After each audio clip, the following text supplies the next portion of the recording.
Cuando quieras. ¿En el sentido de esto? Sí. Bueno, buenos días a todos.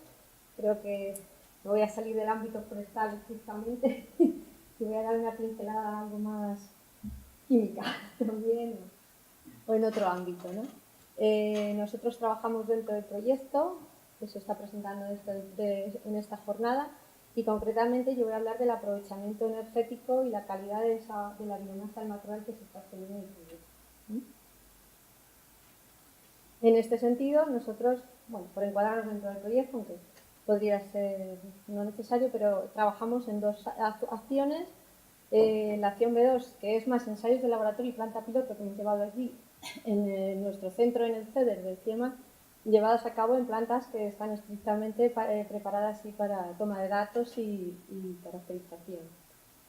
Tanto para preparación y caracterización de los biocombustibles como de combustión de los mismos.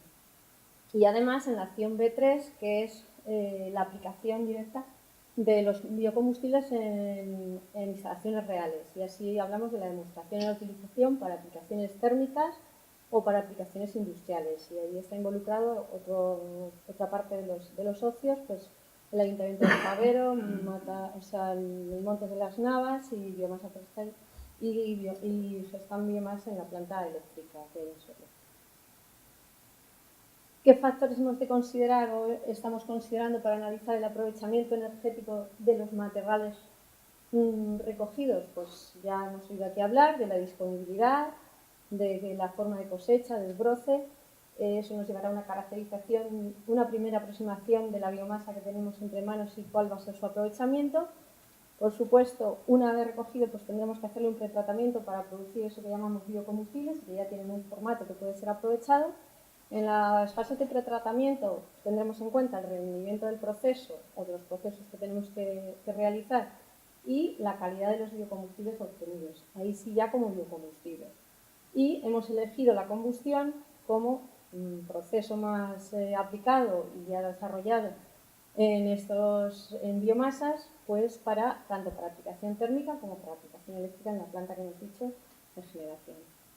En este caso, focalizaremos el estudio de datos en las emisiones generadas y un poquito también en el comportamiento de las cenizas que se producen, porque la biomasa tiene su problemática en este sentido. En primer lugar, desde que llega la biomasa a nuestras instalaciones, en este caso, pues en el pretratamiento vamos a ver qué factores tenemos que tener en cuenta para ver el rendimiento del proceso y para ver la calidad que hemos obtenido en los biocombustibles producidos. Los parámetros a estudiar, pues primero, qué etapas debemos dar a ese tratamiento, si habrá secado o no habrá secado, puede ser un factor importante. Siempre una reducción granulométrica va a ser necesaria, tanto para producir astillas como si después se quiere peletizar. Y en todas esas etapas pues vamos a ver la producción y consumo energético y qué características hemos obtenido de biocombustible. Por lo tanto, qué destino le podemos dar, a qué mercado puede destinarse. Hemos introducido dentro del proyecto, y como curiosidad también, que podía aportar datos, una variable más que era el estudio del almacenamiento de la biomasa a un año. Y entonces también en estas fases del proyecto, en el que ya se han hecho bastantes ensayos, tenemos alguna comparativa de la biomasa o los biocombustibles producidos de inicio, nada más recoger la biomasa o cuando ha estado almacenada un año, normalmente no. Bueno, creo que para no entretenernos mucho ya os habéis ubicado el tipo de materiales que hemos usado, dónde se han recogido y esto sería un poco la secuencia que hemos dado al material. Desde el formato, no sé el rojo. Desde el formato PACA o desde el formato montón que habéis visto continuamente en la presentación, pues los biocombustibles producidos van a ser o una astilla, en este caso estamos hablando de escoba, retama o mezclado con brezo, una astilla o ya el pellet. Para llegar al pellet, el proceso tiene que ser una primera molienda, una molienda fina y luego el pelletizado. O si es necesario, en este caso no, pero puede ser necesario secado. en este caso para la jara y el tojo, también pasó por un secado. Una vez la primera molienda que tendríamos la astilla, pues para llegar al pellet fue necesario secar. Entonces presento aquí algunos datos del rendimiento del proceso. Para los distintos materiales, o para los distintos matorrales, vamos a ver así, cada uno de los procesos, la molienda bruta que ya me produciría la astilla, la molienda fina, con la intención de llegar al pellet.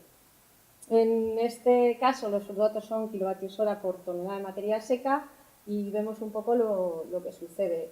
Son patrones parecidos para algunos matorrales y para otros un poquito diferentes, en el sentido de que, por ejemplo, la jara y el tojo pues tienen un consumo parecido en la primera molienda y en la molienda de refino, y sin embargo, por ejemplo, la retama o la retama con brezo, pues la primera molienda es mucho menos costosa y es más costosa, me imagino que por su materia fibrosa o algo así, pues es mucho más costosa la molienda de refino. Al final se parece si contamos que en la peletización hay que llevar a cabo todo el proceso. Y abajo aparecen datos de una astilla de madera de la que se puede utilizar como astillas de pino para dar lugar a los peles de serrín de pino. Estamos en el mismo orden de magnitud. Incluso aquí se ha visto que algunas cifras son menores, pero estamos en el mismo orden de magnitud que lo que se está usando habitualmente en comercialización. Evidentemente no estamos llegando a una calidad de biocombustible igual, y eso es lo que vamos a ver aquí. Bueno, algún dato de lo que nos aporta la biomasa almacenada un año, pensando en que esta variable podría mejorar algunas cosas. Abajo está, bueno, lo hemos hecho con la escoba y con la jara, no está con todos los materiales de momento, pero podemos ver alguna mejora. Por ejemplo, en la escoba, pues al final el proceso de peletización ha disminuido un poquito en global, porque la primera molienda pues se deja, en la pérdida de humedad y algunas otras pérdidas, pues se deja trabajar mejor. No hay mucha diferencia, pero se puede incluso pensar que hemos mejorado al almacenar. En cuanto a lo que decimos, más o menos estamos en proceso, o sea, en consumos de un proceso habitual que se trabaja con otros biocombustibles forestales de mayor calidad, pero no vamos a llegar a un biocombustible de esa calidad, sino inferior. Os presento aquí un poquito, entrando en lo que se denomina la calidad de los biocombustibles, que como os podéis imaginar, os sabéis, está normalizado. Pongo aquí algunas de las características que recoge la norma, que desde el 2014 está como norma ISO 16225, sobre la calidad de los biocombustibles, la caracterización y la calidad de los biocombustibles. Entonces, depende del sector al que vayamos a acercarnos. Si nos acercamos a un sector doméstico, los pellets, hablando de pellets, en primer lugar, pues pueden ser clasificados en tres categorías, A1, A2, B. B es el de menor calidad y, por ejemplo, en parámetros tan visuales o tan vistosos como la ceniza, pues estamos acostumbrados a que el pellet que encontramos en el supermercado o en el centro comercial, ese pellet que viene sacado de más calidad, que pone A1, pues tiene una ceniza máxima tope de 0,7%. Pero estamos hablando de otras calidades inferiores a 2 hasta 1,2 o B hasta 2% de cenizas. Y bueno, algunos otros parámetros van variando también en base a esas calidades. El nitrógeno está puesto aquí porque ya habéis oído que los matorrales, por su naturaleza biológica, pues retienen nitrógeno y tienen altos contenidos en nitrógeno. Podemos ver que en la menor calidad, B, pues tendríamos un 1%. Tenemos otra categoría de pellets clasificada dentro de esas normas, que es las que van a destino industrial. En ese caso hablamos de I1, I2 y 3.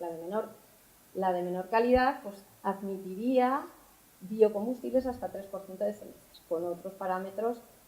Aquí están algunos recogidos, hay muchos más.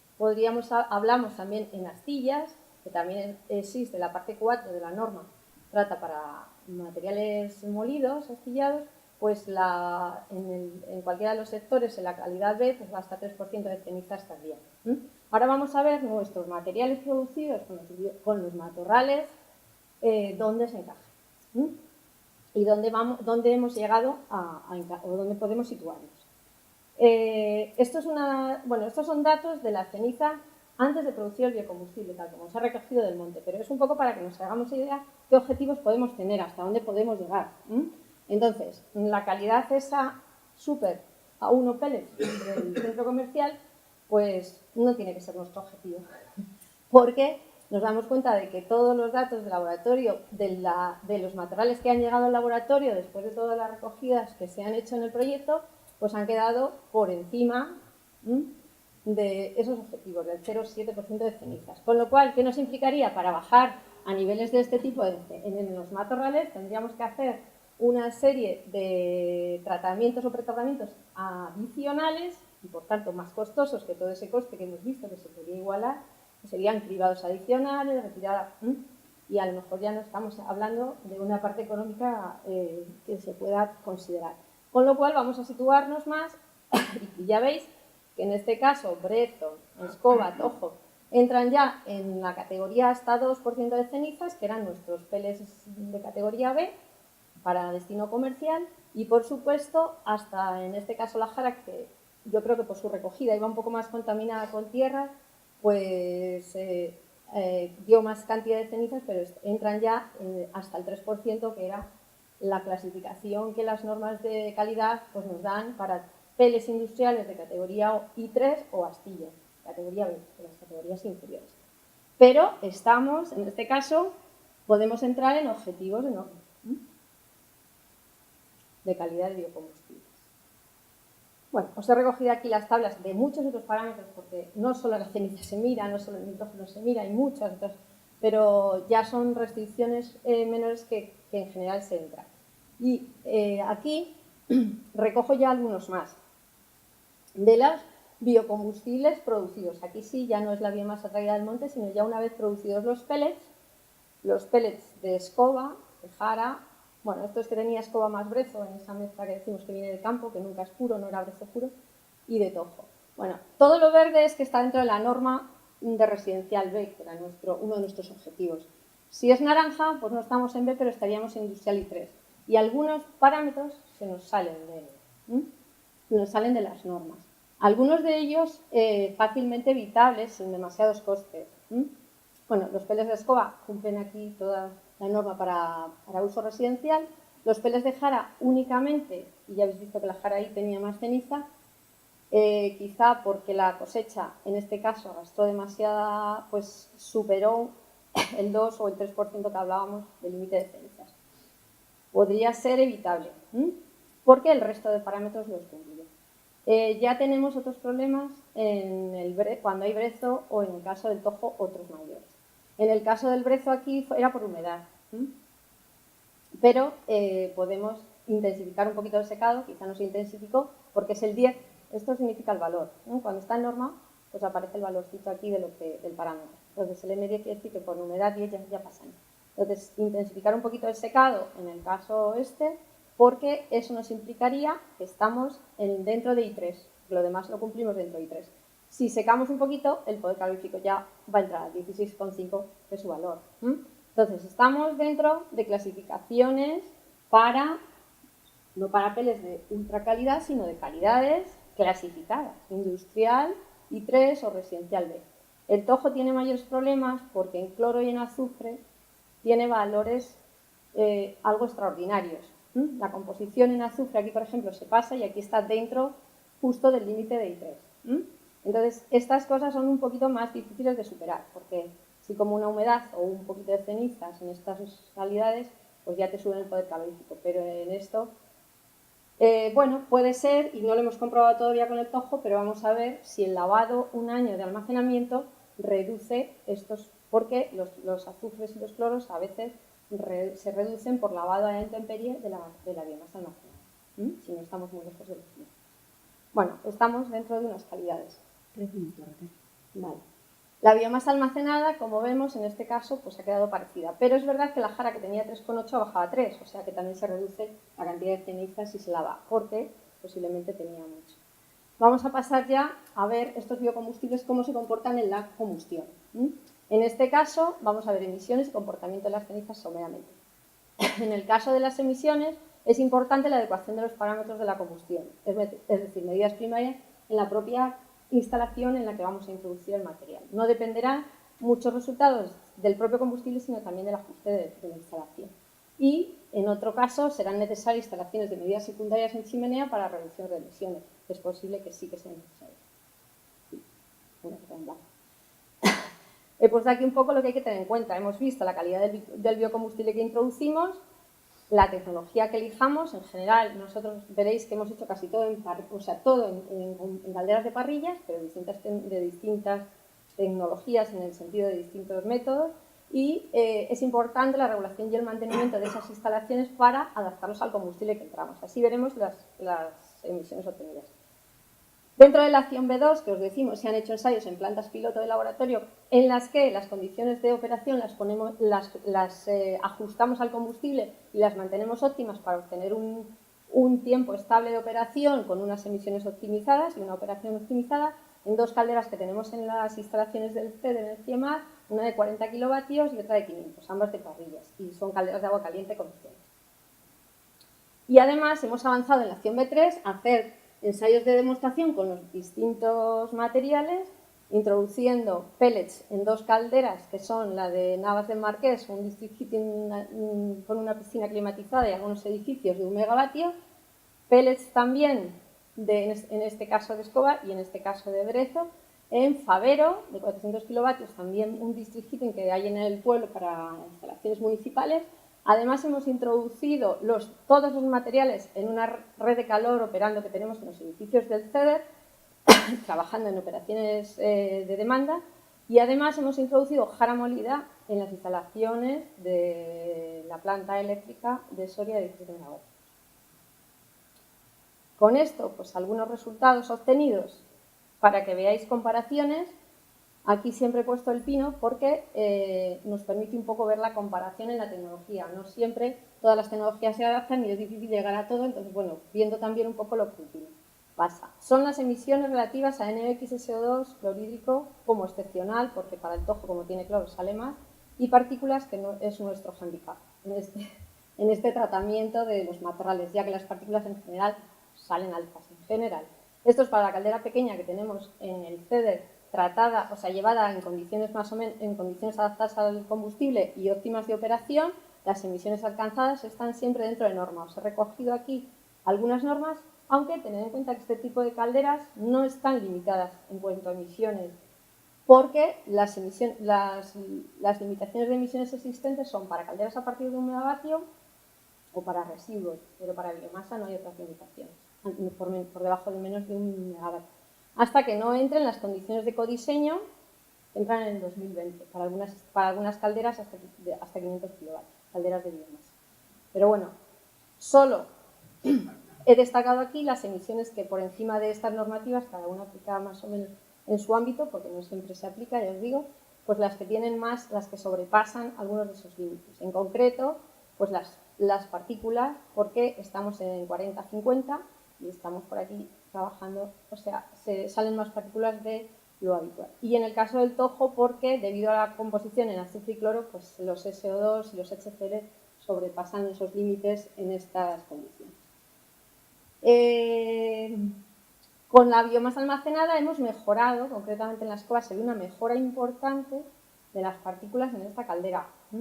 Hay que ver un poco todo el tratamiento porque puede ser que debido al lavado o cosas, pues también se forma más escoria, y cuando se forma más escoria salen menos partículas emitidas en chimenea. Entonces hay que evaluar un poco todo el tema, pero parece que incluso es positivo que la biomasa esté almacenada. Para la caldera más grande, que trabaja a otras temperaturas, aunque también es una parrilla, pues vemos que también las partículas es nuestra cruz. En general, pues estas partículas tendrán que ser tratadas posteriormente, sobre todo para instalaciones de mediana potencia superiores. Vemos que más o menos la temática es parecida al caso anterior, pero estamos en la caldera más grande y en este caso no hemos metido pellets, sino biomasa molida, con lo cual los finos pues todavía van un poquito más elevados y salen por la chimenea. Entonces no hemos visto esa mejora de la biomasa almacenada un año, por lo menos en la medida sí que ha habido una reducción en este caso, pero no en la medida que necesitábamos. Vuelve a ser el tojo nuestro también. En general, como conclusión para el estudio de emisiones, pues la combustión del matorral, cuando se compara con combustión de peles comerciales A1 o con pino molido, que puede ser un combustible habitual, pues da mayores emisiones de partículas totales. También las emisiones de NOx son mayores porque la composición del matorral es mayor en nitrógeno, pero no se nos excede en ningún caso pues, de lo que está permitido. Y las emisiones de CO2 y HCl en el tojo pues, son a tener en cuenta y tratar. Algunas soluciones, en comparación con la biomasa sin almacenar y almacenada, las diferencias pueden venir mejor, aunque dependen de la tecnología empleada. Os presento también algunos datos en las instalaciones trabajando en condiciones reales, concretamente en la planta, en la caldera que alimenta en el CEDER el District Heating y en la caldera de Gestán, abajo. ¿Ves? Por ejemplo, en la caldera de Gestán, que se ha alimentado astilla de jara, las emisiones son parecidísimas alimentando de la jara como su combustible habitual. Su combustible habitual es una mezcla forestal. No hay diferencias. El único problema en Gestán, que vamos a repetir este año las medidas, es que no hubo continuidad. El tiempo que pudimos meter jara en la planta fue muy pequeño porque los sistemas de alimentación no están bien adaptados al combustible y debemos adaptarlos. Y un poco este año se ha mejorado, a ver si conseguimos más tiempo y vemos que esto se repite en el tiempo. Las partículas aquí son nada porque hay un filtro de mangas en la instalación, evidentemente. No estamos hablando de una instalación de mediana potencia, sino de una instalación regulada con masín y con filtro de mangas no hay ningún problema en partículas. Pero en las calderas pasa lo mismo. Voy a acabar con las cenizas en un momento. Esto ya lo hemos visto, hay que poner equipos y las cenizas solamente, pues bueno, ver un poco que estos matorrales, estos son el tamaño de las cenizas encontradas. En pino es esto, quiere decir que no se forma escoria de ningún tipo. Según nos bajamos, pues vemos que alguna escoria pequeñita va apareciendo en los matorrales y concretamente el brezo nos está ya dando problemas de escorificación. Es el más problemático en este sentido. Los demás, bueno, pues no es lo mismo que ceniza de pino sin corteza y no sé qué, pero bueno, es tratable. Y bueno, las soluciones, trabajar en operaciones de condición idóneas, que a veces no lo hemos encontrado. Bueno, espero no haberme pasado demasiado.